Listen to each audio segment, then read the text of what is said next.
निरंजन प्रभाकर टकले,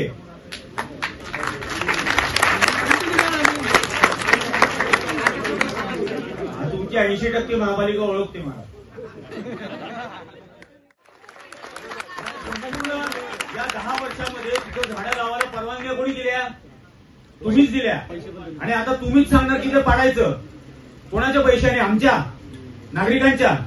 हा जर गिरीश महाजन जर सांगतो की या 1800च्या बदल्यात आम्ही 18,000 लावू, तर 18,000 जिथं लावायला तुमच्याकडे जागा आहे ना, तिथं साधूग्राम उभा राहा.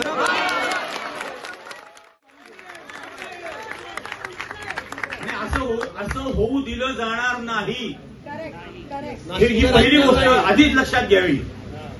जमत नसेल तर राजीनामा देऊन टाका म्हणा. ही संपूर्ण जबाबदारी या कुंभमेळ्यासाठी ज्या गोष्टी व्हायला पाहिजे होत्या त्यातल्या काहीही झालेल्या नाही. गेल्या वेळेला चेंगराचेंगरीत 36-37 जण मेले, त्यावर रस्ता आजही रुंद केलेला नाही 24 वर्षानंतर. यासाठी तुम्ही काय करणार आहात त्याबद्दल महापालिकेने पुढाकार घ्यायला हवा. झाडं कुठली तोडायला जात आहे? म्हणजे सामान्य माणसांनी झाड तोडलं तर त्याच्यावर मनुष्यवधाचा गुन्हा, मनुष्यवधाचा गुन्हा. आणि तुम्ही 1800 खून करायला तयार आहात. त्याच्यामध्ये तुम्ही ठरवणार यातले किती आवश्यक खून, किती अनावश्यक खून, याच्यातले किती पारंपरिक झाडं. ते आता झाडांमध्ये जातीयवाद आणणार का? पारंपरिक झाडं, अपारंपरिक झाडं, त्या अपारंपरिक झाडांमध्ये बाबूळ असेल आणि आणखी कुठली असतील, झाडांमध्ये जातीयवाद नका आणू. एकही झाड कापलं गेलं नाही पाहिजे. एक झाड कापणं हे सुद्धा हत्या आहे. एक गोष्ट अतिशय गंभीरपणाने सांगतो आणि तुम्ही गांभीर्याने घ्या. कदाचित तुम्हाला मी माहित नसेल म्हणून सांगतो. एक गोष्ट लक्षात ठेवा की आम्ही पब्लिक आहोत, तुम्ही पब्लिक सर्वंट, आणि तुम्ही रंगमंचावरती आहात. इथं अभिनेत्यासारखं वागू नका. हे अतिशय गांभीर्याने घ्या. मी जेव्हा एखादी गोष्ट गांभीर्याने घेतो तेव्हा किती टोकाला जातो हे अनेकांना माहिती आहे.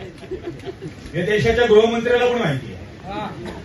त्याच्यामुळे हे अतिशय गंभीरपणाने सांगतोय की आता सरपंच जे बोलले, आधी जे बोलले की हे प्रोसिडिंग मागण्याचं कारणच ते आहे. उद्या ते प्रोसिडिंगच आम्हाला कोर्टात देता आलं पाहिजे की यांनी फार्स केलं, पण तरी आम्ही हे मुद्दे मांडले होते कुठल्याही लिगल बेसिसवर न घेता सुद्धा. त्यामुळे अशा भ्रमात एकानेही राहू नये की आम्ही फसवून घेऊ स्वतःला. अजिबात नाही. असं होणार नाही, असं होऊच देणार नाही.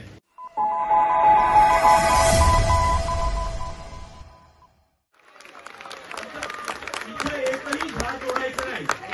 तुमच्याकडे 18,000 झाडं लावायला जर दुसरी जागा आहे तर त्या ठिकाणी साधूग्राम उभारा. इथलं एकही झाड तोडायचं नाही.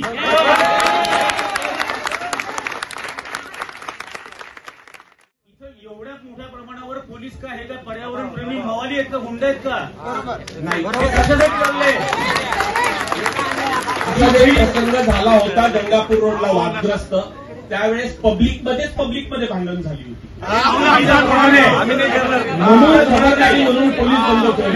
इथे आम्ही आलेलो आहोत एकही झाड तोडायचं नाही यासाठी. त्यामुळे आमच्याच भांडण होणार नाही. सेम तसंच घडलं होतं म्हणून त्याची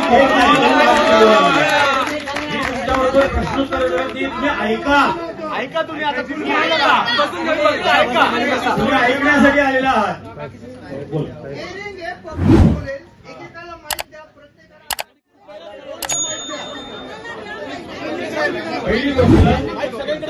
एक मिनिट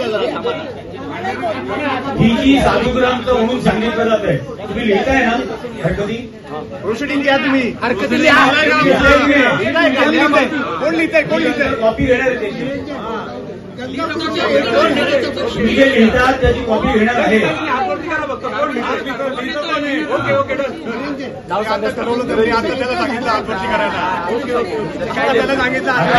हा जे तुम्ही 54 एकरचं सांगितलं आणि त्या ठिकाणी पहिल्यांदा बांधकाम विभागाने सांगितलं इतकी झाडं पाडायची, आणि मग तुम्ही काय म्हटलात आम्ही जाऊन पाहिलं, मार्किंग केलं वगैरे, हा सगळा जो काही प्रकार आहे, माझं म्हणणं हा अट्टाहास काय की साधूग्राम तिथंच करायचं.